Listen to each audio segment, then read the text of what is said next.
تو ایک زمانہ ہمارے اوپر ایسا گزرا ہے کہ لوگ ایک دوسرے کا احساس کرتے تھے. یہ بغداد کی کہانی ہے. ایک شخص صرف یہ دیکھنے کے لیے آتا ہے کہ یہ لوگ عزت کیوں اتنی زیادہ پا گئے ہیں.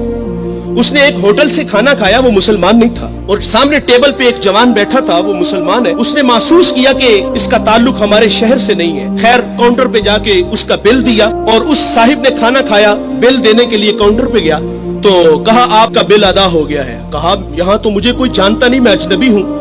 کہا ایسے ہی ہے, ایک مسلمان تھا اور اس نے آپ کا بل دیا اور چلا گیا. رکا اس لیے نہیں کہ آپ شکریہ کے لیے آگے بڑھیں گے, تو اس نے یہ بھی اپنے لیے مناسب نہیں سمجھا کہیں یہ نفس کی غذا نہ بن جائے. وہ اس بات سے متاثر ہوا. پھر ایک دکان پہ گیا, اسے کوئی چیز چاہیے تھی. جب دکان پہ گیا تو اس نے کہا یہ چیز مجھے چاہیے, قیمت طے ہوئی. تو دکاندار پتہ کیا کہتا ہے, وہ کہتا ہے بھائی اسی معیار کی اسی قیمت میں وہ جو سامنے دکان ہے, اگر یہ چیز تم اس سے خرید لو تو تمہیں کوئی اس پہ اعتراض تو نہیں. کہا مجھے چیز چاہیے. وہ سامنے دکان پہ گیا, اس نے وہ چیز خریدی, خرید کے جانے لگا. لیکن یہ تجسس تھا, اس نے ایسا مجھے کیوں کہا, یہ خود بھی تو نفع لے سکتا تھا, فائدہ تو اسے بھی ہو سکتا تھا, لیکن اس نے مجھے اس کے پاس کیوں بھیجا. دوبارہ پھر پلٹتا ہے اور آ کے کہتا ہے بھائی وہی معیار ہے, وہی قیمت ہے, لیکن اس کے پاس بھیجنے کا مقصد کیا تھا تیرا.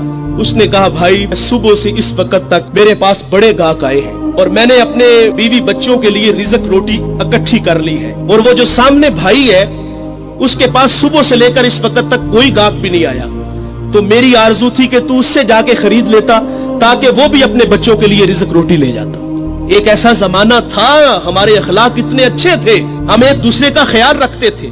آج تو ذلیل کرتے ہیں. تو حضرت عمر رضی اللہ تعالیٰ عنہ کے پاس ایک مقدمہ آیا بڑا عجیب سا. ایک صاحب نے زمین خریدی اور ایک نے بیچی. جس نے زمین خریدی اس نے ہل چلایا تو اس سے خزانہ نکلا, اور وہ خزانہ لے کے جس سے خریدی ہے اس کے پاس آ گیا اور آگے کہتا ہے کہ بھائی میں نے زمین خریدی ہے, زمین کے پیسے دیے ہیں, اس خزانے کے پیسے نہیں دیے, یہ آپ مجھ سے لے لو. اور جس نے بیچی ہے وہ کہتا ہے بھائی یہ تمہارے مقدر, یہ میں نہیں لوں گا, یہ تمہارے ہی ہیں. ان کا آپس میں تنازع ہوا, حضرت عمر کے پاس آ گئے. وہ دے رہا ہے, وہ لے نہیں رہا. آج بھائی بھائی ایک انچ پہ ایک دوسرے کو قتل کر رہے ہیں. آج ایک انچ پہ بھائی جیونا مرنا ختم کر رہے ہیں اپنے بھائی سے. اپنی اولادوں کو بھی نصیحت کر کے جاتے کہ چچا کو منہ نہیں لگانا. اور ادھر کیا ہے جو رسول اللہ نے اخوت کا درس دیا تھا ان قوم کو, ان لوگوں کو, اور وہ کتنے اچھے لوگ ہیں, وہ خزانہ دے رہے, وہ لے نہیں رہا. حضرت عمر رضی اللہ تعالیٰ عنہ کے پاس فیصلہ آیا تو آپ نے فرمایا تم دونوں صاحب اولاد ہو. کہا ہاں. ایک نے کہا میری بیٹی ہے, جس نے زمین بیچی تھی اس کی بیٹی تھی, جس نے خریدی تھی اس کا بیٹا تھا. کہا دونوں کا نکاح کر دو, اور وہ جو خزانہ ہے وہ بیٹی کو جہیز میں دے دو تاکہ وہ خزانہ دوبارہ اس کے پاس چلا جائے. تو اللہ سے دعا کریں کہ اللہ ہمیں اچھے اخلاق عطا فرمائے.